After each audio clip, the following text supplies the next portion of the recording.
এই সনদ নিয়ে আমরা আমাদের অবস্থান বরাবরই স্পষ্ট করেছি। বাংলাদেশে আমরা রাষ্ট্র সংস্কার চাই, পরিবর্তন চাই, গণতান্ত্রিক সংস্কার চাই। সেই প্রেক্ষিতেই গণ অভ্যুত্থানের পর থেকে আমরা নতুন সংবিধান সহ গণপরিষদ এবং রাষ্ট্রের মৌলিক সংস্কারের রূপরেখা আমরা দিয়ে এসেছিলাম, দাবি জানিয়ে এসেছিলাম। এটা গণ অভ্যুত্থানের পরে সবচেয়ে কার্যকর ব্যবস্থা হতো যদি আমরা একটি গণপরিষদ নির্বাচনের মাধ্যমে আমরা একটি গণপরিষদ গঠন করতে পারতাম এবং পাশে নির্বাচনের জাতীয় সংসদ গঠন করতে পারতাম। কিন্তু আমাদের সেই দাবিতে কিন্তু বেশিরভাগ রাজনৈতিক দল সম্মত হয়নি বা তারা সেই বিষয়গুলো বুঝতে পারে নাই, এবং তার ফলে কিন্তু এই পরিস্থিতি বারবার জটিল থেকে জটিলতর হচ্ছে। সর্বশেষ গণভোট এবং জুলাই সনদের বিষয় যখন আসলো আমরা ঐক্যমত করেছি, কিন্তু জুলাই সনদ অনুষ্ঠানে আমরা যাইনি, আমরা জুলাই সনদে কিন্তু স্বাক্ষর করিনি। আজকে জুলাই সনদ নিয়ে অনেকে অনেক কথা বলতেছে, জাতির সাথে প্রতারণা হয়েছে, তাদের সাথে প্রতারণা হয়েছে, কিন্তু জুলাই সনদ স্বাক্ষর যখন তারা করে ফেললেন কোনো ধরনের বিবেচনা ছাড়াই, তখন কিন্তু তাদের ভিতরে এই বোধোদয়টা হয়নি। এবং গণ অভ্যুত্থানের নেতৃত্বদের দ্বারা যে রাজনৈতিক দল যারা প্রধানত এই দাবিটা সামনে এনেছিল, তারা যখন সেই অনুষ্ঠানে গেল না, তারা যখন সেই সনদে স্বাক্ষর করলো না, তখন তাদের কাছে মনে হলো না যে এটা জাতির সাথে প্রতারণা হয়েছে অথবা সেখানে জাতীয় অনৈক্য তৈরি হয়েছে। ফলে জাতীয় অনৈক্য জুলাই সনদ যেদিন স্বাক্ষরিত হয়েছে সেদিনই কিন্তু হয়েছিল। এবং আমরা খুবই পরিষ্কারভাবে বলেছিলাম যে পরবর্তীতে সরকার আসলে এটা কিভাবে বাস্তবায়ন করবে সেই বিষয়ে নিশ্চয়তা ছাড়া এই সনদে স্বাক্ষর করার কোনো মানে হয় না। এবং আমরা ঐক্যমত কমিশন একটা সুপারিশমালা দিয়েছে, আমরা সুপারিশমালাকে ইতিবাচক হিসেবে দেখেছি। প্রস্তাব 1-এর সাথে আমরা সমর্থন জানিয়েছি। সরকার এখনো তাদের অবস্থান ব্যক্ত করে নেই, সরকার আলটিমেটলি কি করতে যাচ্ছে। ফলে সেই জায়গাতে আমি মনে করি যারা আসলে কোনো ধরনের বাছ বিবেচনা ছাড়াই জুলাই সনদে স্বাক্ষর করেছে, স্বাক্ষরের মাধ্যমে জাতীয় অনৈক্য তৈরি করেছে, সেদিনই তারা জাতির সাথে প্রতারণা করেছিল। ফলে এখনো সুযোগ আছে। আমরা চাই যে ঐক্যবদ্ধভাবেই এই জুলাই সনদ বাস্তবায়নের মাধ্যমে, এটার আইনি ভিত্তি দেওয়ার মাধ্যমে ফেব্রুয়ারিতে নির্বাচন হবে। তবে এখানে কিছু আশঙ্কা দেখা যাচ্ছে। আমরা যে দাবিগুলো সামনে এনেছিলাম জুলাই সনদকে কেন্দ্র করে, এখন দেখা যাচ্ছে যে গণভোট আগে হবে না পরে হবে, নির্বাচনের সাথে হবে না নির্বাচনের আগে হবে, এটাকে আবার প্রধান ইস্যু করে আনা হয়েছে। এটা মূলত জামায়াতে ইসলাম তারা নিয়ে আসছে, এবং এটাও একটা ভুল রাজনীতি। এবং আমরা যেটা আগেও অভিযোগ করেছিলাম, যেখানে আমাদের দাবি ছিল উচ্চকক্ষে পিয়ার, 2 কক্ষে পিয়ারের দাবিটাকে এনে এটা ইস্যুটাকে ঘুরিয়ে দেওয়ার একটা চেষ্টা চালানো হয়েছে। এই একই চেষ্টা এখনো চালানো হচ্ছে। সনদে কি কি সংস্কার হবে, কি কি প্রস্তাবনা থাকবে এবং সেটার আইনি ভিত্তিটা কিভাবে হবে, ডক্টর ইউনূস সেটা আদেশ জারি করবে কিনা, এগুলো হলো প্রধান ইস্যু, প্রধান তর্কের জায়গা। এই জায়গাগুলোতে একমত হলে গণভোট আমরা ইলেকশনের দিনও করতে পারি, ইলেকশনের আগেও করতে পারি, সে বিষয়ে আমরা আলোচনা করতে পারি। কিন্তু গণভোট আগে হবে না ইলেকশনের দিন হবে, এইটাতে হচ্ছে বিএনপি জামাত আবার একটা দ্বন্দ্বে চলে গিয়েছে, এবং যেই দ্বন্দ্বটা অযথা অপ্রয়োজনীয় বলে আমরা মনে করছি। ফলে আমার সার্বিক পরিস্থিতি দেখে আমাদের কাছে মনে হচ্ছে যে বিএনপি তো পুরো ঐক্যমত কমিশনের শুরু থেকেই মৌলিক যে বিষয়গুলো ছিল সেখানে নোট অফ ডিসেন্ট দিয়েছে, বিরোধিতা করার চেষ্টা করেছে। ফলে সংস্কারের পক্ষে তারা কতটুকু আছে এ বিষয়ে জনগণের ভিতরে প্রশ্ন আছে, আমাদের কাছেও প্রশ্ন আছে। আবার অন্যদিকে জামাতের কার্যক্রমে মনে হচ্ছে যে তারা নির্বাচনকে পেছানোর কোনো অভিসন্ধি তাদের আছে কিনা, দুরভিসন্ধি আছে কিনা। ফলে একদল সংস্কারকে ভেস্তে দিচ্ছে, আরেক দল নির্বাচনকে পেছানোর চেষ্টা করছে। সার্বিক পরিস্থিতিতে আমাদের মূল্যায়ন এটাই। তবে আমরা এই দুইটার কোনোটাই চাই না। আমরা চাই যথাসময়ে নির্বাচন হবে ফেব্রুয়ারিতে, এবং জুলাই সনদেরও আইনি ভিত্তি পাবে এবং বাস্তবায়ন হবে। সেই জায়গায় এই 2টি দল সহ যারা সকল রাজনৈতিক দলের প্রতি আমাদের আহ্বান থাকবে, তারা যাতে এক জায়গায় আসে, ঐক্যবদ্ধভাবে আমরা এই পরিস্থিতির উত্তরণ ঘটাতে চাই। এবং জুলাই সনদে যদি নোট অফ ডিসেন্ট থাকে, সবগুলো দলের নোট অফ ডিসেন্ট রয়েছে, আমাদেরও দুই একটা ইস্যুতে নোট অফ ডিসেন্ট আছে, তাহলে আসলে কোনো জিনিসই তো আসলে বাস্তবায়ন হবে না। নোট অফ ডিসেন্ট তার একটা সিদ্ধান্ত গ্রহণের পরে তার বিরোধিতা ছিল, সেই ঐতিহাসিক ডকুমেন্টেশনের জায়গা থেকে সেটা রাখা হয়েছে, কিন্তু এটা আসলে গণভোটে এটার কোনো ইফেক্টিভনেস থাকবে না। যদি নোট অফ ডিসেন্টই থাকে বা যার যার ইস্তিহারে থাকে, সেই এটা এসে বাস্তবায়ন করবে তার মতো, তাহলে গণভোটেরও প্রয়োজন হয় না, পুরো ঐক্যমত প্রক্রিয়ার যে এতদিন সেটারও কোনো প্রয়োজন হয় না। ফলে আমরা যে মৌলিক সংস্কারের যেই জায়গাগুলোতে ঐক্যমত হয়েছে, ঐক্যমত কমিশন প্রস্তাবনা দিয়েছে, উচ্চকক্ষ বিহারের বিষয়, তত্ত্বাবধায়ক সরকারের বিষয়, সাংবিধানিক প্রতিষ্ঠানগুলোতে নিয়োগের বিষয়, বিচারপতি নিয়োগের বিষয়, এই সার্বিক বিষয়গুলোতে আমরা মনে করি যে গণভোটে যাওয়া উচিত, এবং সরকার এই গণভোটটা কিভাবে মানে কি প্রশ্ন সেখানে রাখবে সেটা হয়তো সরকার বিবেচনা করতেছে। তবে আমাদের কাছে ঐক্যমত কমিশনের প্রস্তাব 1 যেটা, সেটা আমরা সমর্থন করে আসছি। আর দ্বিতীয়ত, গণভোট ইলেকশনের দিন হতে পারে, ইলেকশনের আগেও হতে পারে, তবে এটা কোনো মেজর ইস্যু বলে আমরা মনে করি না। বরং এই ইস্যুতে আসলে বিরোধিতা বা তর্কের জায়গা নেই, বরং এটা সরকারের উপর ছেড়ে দেওয়া উচিত, নির্বাচন কমিশনের উপর ছেড়ে দেওয়া উচিত, তাদের ক্যাপাসিটি কতটুকু আছে আইন শৃঙ্খলা থেকে শুরু করে। তবে যদি আগে করা সম্ভব হয়, এটা আগে হলে ভালো। তবে যদি সরকার একেবারেই সেই সক্ষমতা না থাকে, অপারগতা থাকে, সেটা হয়তো সবাই আমরা বিবেচনা করতে পারি। তবে জুলাই সনদ অবশ্যই এবং অবশ্যই ডক্টর মোহাম্মদ ইউনূসকে জারি করতে হবে। জুলাই সনদ যদি প্রেসিডেন্ট, তথাকথিত প্রেসিডেন্ট যিনি আছেন তার থেকে জারি হয়, প্রেসিডেন্ট অফিস থেকে জারি হয়, তাহলে এই জুলাই সনদের কোনো আইনি এবং রাজনৈতিক ভিত্তি তৈরি হবে না। বরং জুলাই গণ অভ্যুত্থানের নামে, জুলাই গণ অভ্যুত্থানের আকাঙ্ক্ষার বিরুদ্ধে কফিনে তার শেষ পেরেক মারা হবে এটি, যদি প্রেসিডেন্ট চুপ্পু এই আদেশ যায়। তার কোনো ধরনের রাজনৈতিক, ইভেন কি আইনি সাংবিধানিক বৈধতাও নেই এই ধরনের কোনো আদেশ জারি করার। ফলে এটা অবশ্যই প্রধান উপদেষ্টা প্রফেসর মোহাম্মদ ইউনূসকে এই আদেশটি জারি করতে হবে। আর নির্বাচনের বিষয়ে যেটা বলছেন, আমরা নির্বাচন এবং সংস্কারকে দুটি সেপারেট মানে কার্যক্রম হিসেবে দেখতেছি। তবে এই জায়গায় ঐক্যের জায়গাটা হচ্ছে, যদি সংস্কারের পক্ষে কেউ না থাকে তাহলে তাদের সাথে আমাদের জোটে যাওয়া সম্ভব নয়, এটাও আমরা বলে আসছি। আমরা আমাদের মতো প্রস্তুতি নিচ্ছি। যদি আমরা দেখি যে আমাদের যে মৌলিক দাবিগুলো রয়েছে, সংস্কার এবং বাংলাদেশকে নতুনভাবে গড়ে তোলা, আওয়ামী ফ্যাসিবাদ থেকে একেবারে বাংলাদেশকে বের করে আনা, বৈদেশিক আধিপত্যবাদ থেকে বের করে আনা এবং একটা অন্তর্ভুক্তিমূলক গণতান্ত্রিক বাংলাদেশ, এই দাবিগুলোর সাথে যদি আমরা দেখি যে কাছাকাছি আছে, এইরকম দলের সাথে আমাদের যদি ঐক্যবদ্ধ হতে হয় বা কোনো ধরনের সমঝোতায় যেতে হয়, তাহলে সেটা আমরা বিবেচনা রাখবো। সেই দরজাটা আমাদের জন্য খোলা আছে।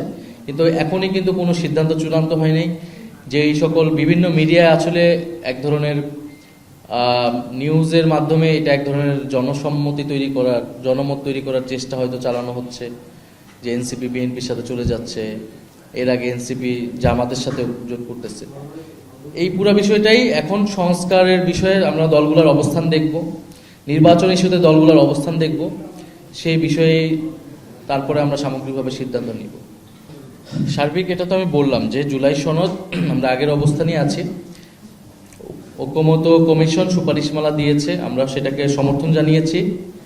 সরকার যখন আমাদেরকে বলবে যে আমরা এইভাবে আগাচ্ছি, আমরা গণভোটের প্রশ্ন এটা থাকবে, অর্ডারে এটা লেখা থাকবে এবং অর্ডারটা জারি করবেন প্রফেসর মোহাম্মদ ইউনূস, তখন আমরা সনদে স্বাক্ষর করব। এখন পর্যন্ত ঐক্যমত কমিশনের জায়গা থেকে তারা দায়িত্ব পালন করেছে, কিন্তু সরকারের জায়গা থেকে আমরা এখনো তো মানে কোনো তো আর অবস্থান আমরা পাইনি। হ্যাঁ, অর্ডার তো অবশ্যই প্রকাশ করতে হবে। যে অর্ডারটা, তার খসড়া বা তার টেক্সট কি, গণভোটের প্রশ্ন কি, এটা তো আমরা নিশ্চিত না হয়ে আমরা সনদে স্বাক্ষর করব না। আপনি গণভোট দিতে যাবেন, গণভোটটা কিসের ওপর হবে, জনগণকে তো মানে জনগণের কাছে সম্পূর্ণরূপে এটা স্পষ্ট করতে হবে। এখানে কোনো ধরনের প্রতারণা বা এই ধরনের বিষয় থাকা যাবে না। কারণ আমরা কিন্তু ঘোষণাপত্রে এটা দেখেছি, ঘোষণাপত্রে রাজনৈতিক দলগুলোকে দেখানো হয়েছিল একটা, বলা হয়েছিল একটা, কিন্তু ঘোষণাপত্রের টেক্সট পরিবর্তন করে দেওয়া হয়েছে। এমনকি সনদেও এটা করা হয়েছে। সনদে সর্বশেষ আমাদের কাছে যেই কপিটা দেওয়া হয়েছিল 2 বা 3 দিন আগে, সনদের দিন কিন্তু যেই টেক্সটে সাইন স্বাক্ষর হয়েছে সেই টেক্সটটা কিন্তু পরিবর্তন করে দেওয়া হয়েছিল অনেকখানি। এই নোট অফ ডিসেন্টের বিষয়গুলা সেই সময়ে তৎক্ষণাৎভাবে সেখানে মানে লেখা হয়েছে, তারপর বিভিন্ন নোট দেওয়া হয়েছে, কিন্তু এগুলো কিন্তু আমাদের কাছে ছিল না সেই সময়। 2 দিন আগে যে আমাদের কাছে কথা, তো সরকারের কোনো একটা দলের চাপে বারবার এই ধরনের তার টেক্সট পরিবর্তন করে, এটা আমরা দেখে আসছি। ফলে জনগণের কাছে খুব স্পষ্ট থাকতে হবে জনগণ কিসের পক্ষে ভোট দিচ্ছে আর কিসের বিপক্ষে ভোট দিচ্ছে। সেটার জন্য অবশ্যই অর্ডার এবং গণভোটের প্রশ্ন এটি আগেই প্রকাশ করতে হবে। যে প্রাইম করে তোলা হলো সব প্রশ্নকে ছাপিয়ে, গণভোট আগে না পরে, ইলেকশনের দিন না পরে, বিএনপি একটা পক্ষে, জামাত একটা পক্ষে, আমরা বলতেছি এইটা হচ্ছে জনগণের দৃষ্টি মূল জায়গা থেকে সরানো হচ্ছে। আমরা গণভোট আগে হলেও এটাই বেটার, কিন্তু যদি সরকারের ক্যাপাসিটির উপর আমরা সেটা কথা বলছি। আর সার্বিকভাবে তো বিএনপির পজিশন মনে হচ্ছে তারা জুলাই সনদের দরকার নাই, এখন বলতেছে জুলাই সনদের বিপক্ষে একটা জনমত তৈরি করার চেষ্টা করতেছে সোশ্যাল মিডিয়া থেকে শুরু করে সব জায়গায়। সেই জায়গায় আমরা এটার জুলাই সনদের পক্ষে আমরা জনমত তৈরি করার চেষ্টা করছি, যে জুলাই সনদের পক্ষে, সংস্কারের পক্ষে যাতে জনগণ থাকে, তরুণরা থাকে। আর আরেকটা কি বললেন? 270 দিন, আমরা তো প্রস্তাব 1-এ এটাই বলা আছে, আমরা এটাকে সমর্থন করছি। এটার ফলে একটা বাধ্যবাধকতা থাকবে, যাতে যেটা সংস্কার পরিষদ হবে তারা তো সেইখানেও যাতে কোনো ধরনের চেষ্টা না থাকে যে তারা সময় পার করে দিবে এবং কোনো কার্যক্রম করবে না। তো সেই জায়গায় তারা অবশ্যই সেটা করতে বাধ্য থাকবে, যেহেতু গণভোট আছে, গণভোটের মাধ্যমে এটা অনুমোদিত হবে। কিন্তু যদি তারা বাধ্য থাকে তাহলে এই বিষয়টা থাকতেই পারে, সেটা নিয়ে এত আতঙ্কিত হওয়ার কিছু নাই। আমাদের এখানে আমরা দেখি দলগুলো যে আতঙ্কিত হয়ে যাচ্ছে কোনো একটা বাধ্যবাধকতা চাপিয়ে দিলে, তার মানে একটা বোঝা যাচ্ছে যে মোটিভ, যে হয়তো অন্য কোনো ষড়যন্ত্র থাকতে পারে, হয়তো সংসদে গিয়েও একটা ষড়যন্ত্র থাকতে পারে সংস্কার থেকে বের হয়ে আসা। না হলে তো এটা নিয়ে এত আতঙ্কিত হওয়ার কিছু না। সবাই আমরা কমিট করতেছি যে আমরা এই প্রস্তাবগুলো বাস্তবায়ন করব। সেটা গণভোটে যদি পাশ হয়ে আসে, তারপরে 270 দিন কেন, আরো কম সময় সেটা বাস্তবায়ন করা সম্ভব। এবং পৃথিবীর অনেক দেশে এই ধরনের বিধান, আমরা যখন লিগ্যাল এক্সপার্টদের কথা বলেছি, লিগ্যাল এক্সপার্টদের সাথে, পৃথিবীর অনেক দেশে এই ধরনের বাধ্যবাধকতা দেওয়া হয়, ইভেন কি সংসদ ভেঙে যাবে এতদিনের মধ্যে যদি বাস্তবায়ন না করা হয়। এটা একেবারে নতুন কিছু এরকমও না। ফলে আমরা প্রস্তাব 1টাকে পূর্ণ সমর্থন করছি। আমরা ওইটা না হইলে হয়তো আমরা এই সনদের উপর আমরা আস্থা রাখবো কিনা, বা এই পুরো প্রক্রিয়ার উপর, সেটা নিয়ে আমাদের বিবেচনা করতে হবে। কমিশন প্রস্তাব 1-এ দিয়েছে, আমরা ওইটাকে সমর্থন করছি, যেটা একটা বিল আকারে এটা যেতে পারে এবং জনগণ এই পুরা সামগ্রিক এটার পক্ষে হ্যাঁ না ভোট দিবে। সরকারের জায়গা থেকে সরকার যদি এর থেকে ভালো কোনো অপশন বের করতে পারে, সেটা যদি আমাদের সাথে উপস্থাপন করে, তখন আমরা হয়তো সেই বিষয়ে মতামত দেব। সত্য, পুরো সংস্কার আলাপটা সাংবিধানিক সংস্কারে এটা আটকে গিয়েছে, কিন্তু দেশের যে সামগ্রিক ব্যবস্থার পরিবর্তন, অর্থনীতি, শিক্ষা, স্বাস্থ্য এবং এই কমিশনগুলো করা হয়েছিল যেগুলো জনকল্যাণমুখী, এই কমিশনগুলো নিয়ে কোনো আলোচনাই নেই। রাজনৈতিক দলগুলো শুধু সংবিধান, নির্বাচন, যেগুলো তাদের সাথে সংশ্লিষ্ট, ক্ষমতা কাঠামোর সাথে সংশ্লিষ্ট, সেগুলোতেই ফোকাস করেছে এবং আমরাও বাধ্য হয়ে সেই আলোচনাতেই প্রবেশ করেছি। এখন আমাদের, যেহেতু আমরা এই সময়ে আসলে এইটাকে আমাদের এজেন্ডা করে নিয়েছি এবং আমরা ভেবে নিয়েছিলাম এই গণতান্ত্রিক সংস্কারগুলো হলে আমাদের অ্যাটলিস্ট একটা স্পেস তৈরি হবে, যেখানে জনগণ কথা বলতে পারবে, রাজনৈতিক দলগুলো একটা কার্যকর বিরোধী দল তৈরি হবে, আগের মতো কর্তৃত্ববাদায় আচরণ আমরা পাবো না, প্রধানমন্ত্রীর একক যে ক্ষমতা, সেই ক্ষমতার কাঠামোটা কমে আসবে। ফলে আমাদের যে ভবিষ্যৎ বাংলাদেশ বিনির্মাণের লড়াইটা, সংগ্রামটা, সেটা আমরা চালিয়ে নিতে পারবো। আর যত নির্বাচন যত ঘনিয়ে আসবে, রাজনৈতিক অনৈক্য তত তৈরি হবে, দ্বন্দ্ব প্রতিযোগিতা তৈরি হবে। তবে আমরা এটা বিশ্বাস করি যে আওয়ামী লীগ প্রশ্নে, বাংলাদেশের স্বাধীনতার সার্বভৌমত্ব এবং ফ্যাসিবাদ বিরোধিতার প্রশ্নে আমাদের সেই ন্যূনতম জাতীয় ঐক্য এখনো আছে। তবে সেই জায়গায় আমরাও সেই জায়গায় সবার অগ্রগামী হিসেবে আছি। আওয়ামী লীগ প্রশ্নে আমাদের ঐক্যবদ্ধ থাকতে হবে, কারণ নির্বাচনকে ভণ্ডুল করার সমস্ত ধরনের ষড়যন্ত্র আওয়ামী লীগের জায়গা থেকে কিন্তু করা হবে। এটা আমরা বিভিন্ন জায়গা থেকে আমরা এসে ইঙ্গিত দিচ্ছি। ফলে যে সকল দল আমরা দেখতেছি, বিভিন্ন দল আবার তৃণমূলে আওয়ামী লীগকে স্পেস দিচ্ছে, আওয়ামী লীগের সন্ত্রাসীদেরকে তারা স্পেস করে দিচ্ছে, তাদের সাথে কার্যক্রম করছে। ফলে সেই জায়গায় আমরা সেই দলগুলোকে সচেতন হতে আহ্বান জানাবো, কারণ তারা বিভিন্ন দলে অনুপ্রবেশ করে নির্বাচন ভণ্ডুলের ষড়যন্ত্র করতে পারে। মানে যেহেতু এটা কোনো আনুষ্ঠানিক কোনো ঘটনা বা বক্তব্য না, বা আমাদের কাছে আসে নাই, সরকার এরকম কোনো আলোচনা বিএনপি যে আমাদের কাছে করতেছে, ফলে এই বিষয়ে আমরা মন্তব্য করব না। আমরা যখন সরকারেও ছিলাম, আপনারা দেখেছেন যে আমাদের মাহফুজ আলম এবং আসিফ মাহমুদ তারা কিন্তু বঙ্গভবনে গিয়ে শেখ মুজিবের ছবি সেখান থেকে নামিয়েছে। ফলে সংবিধানে থাকলো কি থাকলো না, আমরা গণ অভ্যুত্থানের পরে আমরা বলেছি যে শেখ মুজিব ফ্যাসিবাদের আইকন হিসেবে তাকে প্রতিষ্ঠা করা হয়েছে।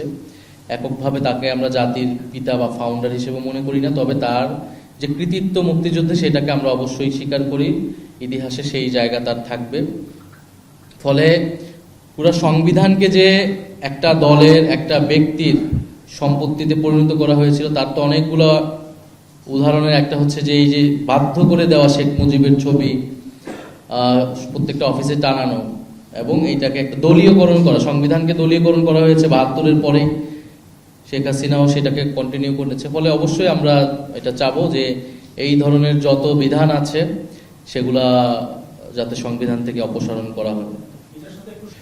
না, আমরা যখন গণভোটে যাচ্ছি বা যে কোনো গণতান্ত্রিক জায়গায় রাষ্ট্রে আমাদেরকে জনগণই সার্বভৌম, ফলে জনগণের সিদ্ধান্তের উপরে আমাদেরকে এটা ছেড়ে দিতে হবে। জনগণ যদি না বলে, তাহলে আমাদেরকে ভেবে নিতে হবে যে আমরা এখনো সেই স্টেজে পৌঁছাই নাই যে এই গণতান্ত্রিক সংস্কারগুলা আমাদের জনগণ বুঝতেছে। তখন জনগণকে আমাদেরকে আরো বোঝাতে হবে, শিক্ষিত করতে হবে রাজনৈতিকভাবে, তারপরে আবার আমাদেরকে এই লড়াইটা চলমান রাখতে হবে। তবে আমাদের কাছে এটা মনে হয় না, আমরা সারা দেশে আমরা যখন পদযাত্রা করেছি বা আমাদের সাথে যখন কথা বলতে আসে, মানুষ কিন্তু পরিবর্তন চায়, সংস্কার চায়। এবং বিএনপি যে এই যে মৌলিক সংস্কারের প্রশ্নে যে ভেটো দিচ্ছে, এটা কিন্তু জনগণ ভালোভাবে নিচ্ছে না, বা যেই দলই এটা বিরোধিতা করুক না কেন।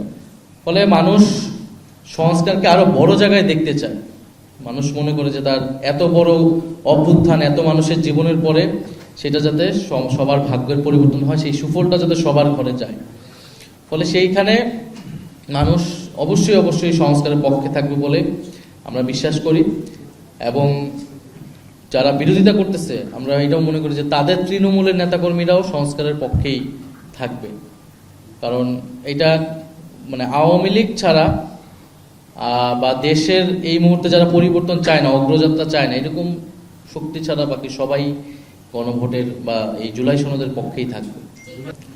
আমরা ওই যে ঐক্যমত্য সরকার যখন বলবে যে কোন প্রক্রিয়ায় তারা অর্ডারটা দিচ্ছে, অর্ডারে কি লেখা থাকছে, গণভোটের প্রশ্ন কি হচ্ছে, আমরা যদি দেখি এটাতে আমাদের দাবিগুলো প্রতিফলিত হয়েছে, তখন আমরা স্বাক্ষর করব। আমরা তো বিচারের বিষয়টাকে এই জন্য সামনে আনছি, কারণ আওয়ামী লীগের বিষয়টা বিচারিকভাবেই সমাধান করতে হবে। আমরা তো আমি নিজেও ট্রাইব্যুনালে সাক্ষ্য দিয়ে এসেছি, এবং সরকারকে আমরা বলেছি বিচারের একটা রোড ম্যাপও যাতে সরকার দেয়, এবং দল হিসেবে বিচারের যে উদ্যোগ ট্রাইব্যুনাল থেকে নেওয়া হয়েছে আমরা সেটাকে সমর্থন জানাই। কারণ আমরা মনে করি এই যে গণহত্যা, এটা আসলে দল হিসেবে আওয়ামী লীগ অপরাধ করেছে, কেবল ব্যক্তি হিসেবে শেখ হাসিনা নয়। ভারতের বিষয়ে আমরা এটা আমাদের অবস্থান, আমরা মনে করি যে ভারত বাংলাদেশে আওয়ামী লীগকে সমর্থন দিয়েছে। এই গত 16 বছরে আওয়ামী লীগ যে মানুষের ভোটাধিকার হরণ করে, নানান জুলুম করে এবং গণহত্যা করে ক্ষমতায় টিকেছিল, এখানে ভারতের প্রত্যক্ষ এবং পরোক্ষভাবে ভারতের সমর্থন ছিল। ভারত যদি বাংলাদেশের সাথে ভালো সম্পর্ক চায়, তাহলে অবশ্যই ভারতকে এই যে আওয়ামী লীগের চোখে বাংলাদেশকে দেখার নীতি, সেই জায়গা থেকে সরে আসতে হবে। বাংলাদেশের জনগণের সাথে সম্পর্ক তৈরি করতে হবে। বাংলাদেশে কে সরকার গঠন করলো কি করলো না, বা বাংলাদেশের রাজনীতিতে হস্তক্ষেপের বা প্রভাব বিস্তারের যে চেষ্টা ভারত সবসময় করে আসে, সেই জায়গা থেকে ভারতকে ফেরত আসতে হবে এবং বাংলাদেশের সাথে একটি সমতা এবং মর্যাদার ভিত্তিতে সম্পর্ক স্থাপন করতে হবে বাংলাদেশের সাথে। যেই সংকটগুলো রয়েছে নদী এবং সীমান্ত হত্যা সহ আরও কতগুলা বিষয়, সেই সংকটগুলো সুরাহা করতে হবে। আর সবার আগে যেটা দরকার, জুলাই গণ অভ্যুত্থানকে স্বীকৃতি দেওয়া এবং গণহত্যাকারী কাউকে সেই দেশে ঠাঁই না দেওয়া। ভারত যখন শেখ হাসিনাকে সেই দেশে আশ্রয় দিয়েছে, এর মধ্য থেকে কিন্তু তারা গণহত্যাকারীদের পক্ষে অবস্থান নিয়েছে। ফলে সেই জায়গা থেকে ভারতের সাথে যতদিন জুলাই গণ অভ্যুত্থান প্রশ্নে ভারত তার অবস্থান পরিষ্কার না করছে, বাংলাদেশের জনগণের কাছে নতুন করে সম্পর্কে হাত বাড়িয়ে না দিচ্ছে, ততদিন কিন্তু ভারতের সাথে সম্পর্ক শীতলতা থাকবে। এবং জাতীয় নাগরিক পার্টির জায়গা থেকেও যেমন এই বিষয়টা থাকবে এবং বাংলাদেশের সামগ্রিক জনগণের জায়গা থেকেও ভারতকে তারা প্রতিবেশী রাষ্ট্র হিসেবে, বন্ধু রাষ্ট্র হিসেবে গ্রহণ করতে পারবে না। আমরা তো এখন পর্যন্ত এককভাবেই নিচ্ছি, আমাদের প্রাথমিকভাবে প্রার্থী বাছাই, এই কাজগুলো চলতেছে। আমাদের দুই মুখ্য সংগঠক তারা কিন্তু বিভাগগুলোতে সফর করতেছে, সাংগঠনিক কমিটি আসতেছে আমাদের। তো আমরা আশা করি নভেম্বরের মধ্যে আমাদের সকল কার্যক্রমের প্রস্তুতি সম্পূর্ণ হবে এবং এরপরে এই সামগ্রিক রাজনৈতিক পরিস্থিতি বিবেচনায় হয়তো আমাদের বাকি সিদ্ধান্ত নিতে হবে। আর নির্বাচন কমিশন, আমাদের আজকে আমাদের নির্বাচন প্রতিনিধি দল যাবে নির্বাচন কমিশনে। শাপলা এবং শাপলা কলি বিষয়ে যেই এখন নতুন ডাইমেনশন এসেছে, সেই বিষয়ে নির্বাচন কমিশনের সাথে আলাপ করে হয়তো একটা সিদ্ধান্ত নেওয়া হবে আর কি। অবশ্যই, কারণ আমাদের তো মনেই হচ্ছে যে আমাদেরকে নির্বাচনী কার্যক্রম থেকে দূরে রাখতেই বা বাধাগ্রস্ত করতেই নির্বাচন কমিশন এই কাজটি করেছে। যে এই প্রতীকের বিষয়টা তারা আমাদের সুরাহা করে নাই এবং দেখেন তারা শাপলা কলি নতুনভাবে অন্তর্ভুক্ত করেছে এবং হয়তো শাপলা কলি দিয়ে এটা দিয়ে আমাদেরকে হয়তো কনভিন্স করার চেষ্টা তারা করবে শাপলার পরিবর্তে যাতে আমরা শাপলা কলিটা নেই। তাহলে এই কাজটাও কিন্তু 1 মাস আগে করা যেত, এটার জন্য কিন্তু এতদিন অপেক্ষা করা প্রয়োজন ছিল না। ফলে এটা অবশ্যই লেভেল প্লেইং ফিল্ড তৈরিতে বা আমাদের অংশগ্রহণেতে আমাদের সাথে, যেখানে আমরা নতুন দল, আমাদেরকে আরও বেশি সহযোগিতা করা উচিত ছিল, কারণ আমরা ইলেকশন করার অভিজ্ঞতা আমাদের নাই। সেই জায়গায় আমরা দেখলাম যে আমাদেরকে আরও কার্যক্রমে বাধাগ্রস্ত করা হলো এবং এই নির্বাচন কমিশন যে নিরপেক্ষ আচরণ করছে না, এটা আমরা আরও আগের থেকে বলে আসছি, জনগণ এটা দেখতেছে। এবং আমরা আশা করব যে সামনের দিনগুলোতে যখন নির্বাচনের সময় আরও ঘনিয়ে আসবে, সেই সময় যাতে নির্বাচন কমিশনের এই ধরনের পক্ষপাতিত্বমূলক অবস্থান না থাকে আর কি।